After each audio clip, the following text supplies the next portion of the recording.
Bapak Ibu sedulurku kabeh, suatu ketika saya pernah keliling ke Kabupaten Banjarnegara. Di sana kami bertemu simbah-simbah. Setelah ngobrol ngalor ngidul, simbah itu tanya pada saya, "Mas, aslinya dari mana?" Saya jawab, "Saya lahir di lereng Gunung Lawu di Tawangmangu, Mbah. Tapi istri saya dari Kalijaran Purbalingga." Mendengar jawaban itu simbahnya malah kaget dan bertanya lagi, "Kalijaran ini ngendile, sebelah mananya Mbah Hisam?" Lah, istri saya itu cucunya Mbah Hisam, Mbah. Wah, lah kok saya malah langsung dipeluk dan diciumi sama mbah-mbah itu. Ternyata si mbah itu santrinya Mbah Hisam yang ada di Kalijaran.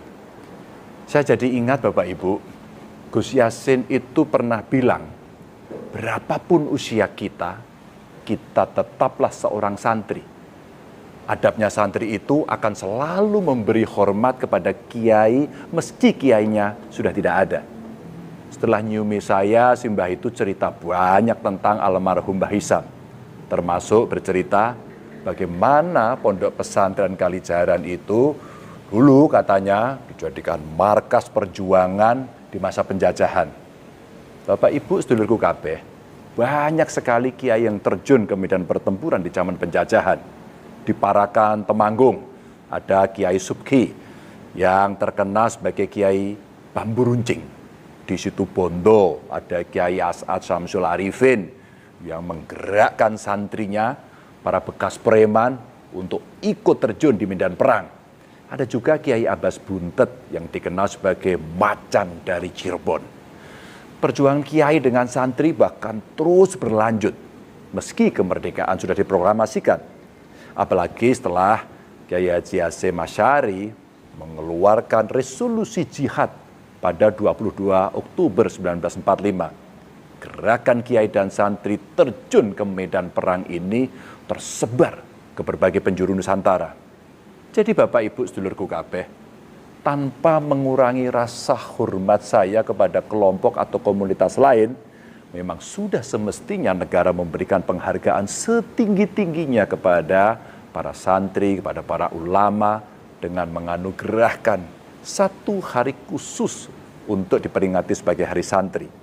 Mereka bukan angkatan perang, tapi berani terjun ke medan perang. Kita tidak tahu berapa puluh ribu santri yang gugur untuk merebut dan mempertahankan kemerdekaan.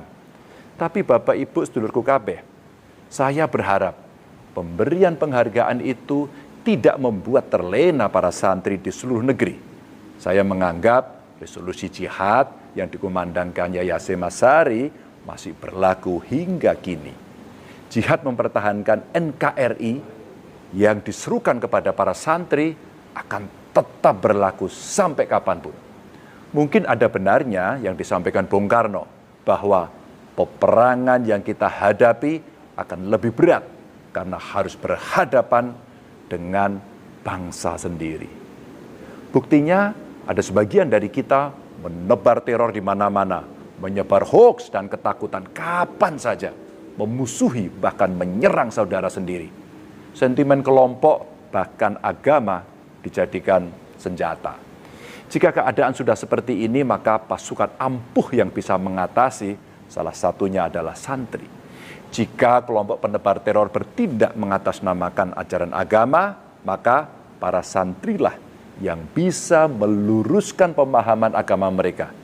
Jika ada kelompok yang menebar hoaks, yang korup, pemakai narkoba, maka santrilah yang bisa mendampingi masyarakat, memberi pembelajaran yang benar.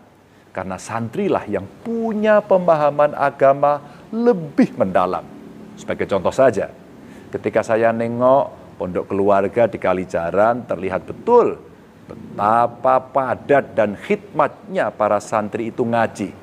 Bismillahi, kelawan nyebut asmane Allah, Ar-Rahmani, kang paring welas asih ing donya lan akhirat, Ar-Rahimi, tur kang paring welas asih ing akhirat bloko. Lah ya, begitu detailnya para santri ketika ngaji. Bukan hanya pemahaman ilmu secara global yang dipelajari, tapi sampai pada level pemahaman setiap kalimat bahkan sampai pada struktur kata. Subhanallah. Bapak Ibu sedulurku kabeh. Makanya saya yakin selama masih ada para santri yang membentengi, para pengacau tidak akan mampu memporak-porandakan negeri ini. Tapi masih banyak juga PR yang mesti kita lakukan agar para santri semakin kuat. Tradisi keilmuan yang diajarkan di pondok pesantren mesti terus diugemi para santri untuk melanjutkan pendidikan ke jenjang yang lebih tinggi. Karena pondok pesantren tidak melulu harus melahirkan pendakwah atau kiai. Lawang contohnya sudah banyak. Santri jadi gubernur juga ada. Itu Tuan Guru Bajang, mantan gubernur NTB, lalu ada gubernur Maluku Utara, sekarang itu juga santri, Pak Abdul Ghani Kasubah. Yang jadi menteri banyak, bahkan Gus Dur itu santri, bisa jadi presiden.